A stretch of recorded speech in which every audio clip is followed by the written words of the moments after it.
Efa miatery ny velarana ao amin'ny seranatsambo ny mahajanga raha mitamy ny entana mivezivezy ao aminy amin'izao fotoana izao.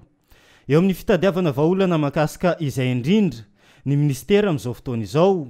seranatsambo ny mahajanga, seranana lehibe faharoa eto Madagasikara. Moa amin'izy io hitatsika ny olana mikasika an'izy io lina de lina zareo Afrika Atsimo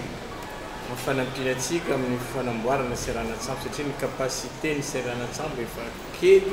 raha hitatsika ny fivezivezen'ny entana miditra sy mivoaka eto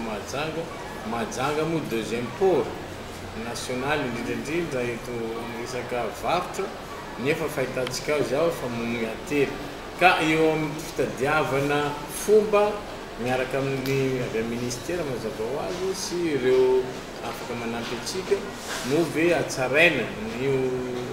port io anaovana extension sa hanamboatra port hafa moa mbola tsy fantatra fa na izany na tsy zany fa azo eritreretina fa tokony hitadiavana vahaolana aingana momba ny port io raha ohatra ka ovany olana mikasika amin'ny port miverina amin'ny toerana misy azy taloha ny Mahajanga amin'ny afiny resaka toe-karena. Isan'ny miantoka ny toe-karena eto Mahajanga ny fisian'ny ity seranatsambo ity, antenaina ny sian'ny vahaolana aingana eo amin'ny fanatsarana sy ny fanalebiazan'ny seranatsambo ny Mahajanga mba iverena ny Mahajanga eo amin'ny ahavo ara-teknika sy ara-toe-karena misy azy teo aloha.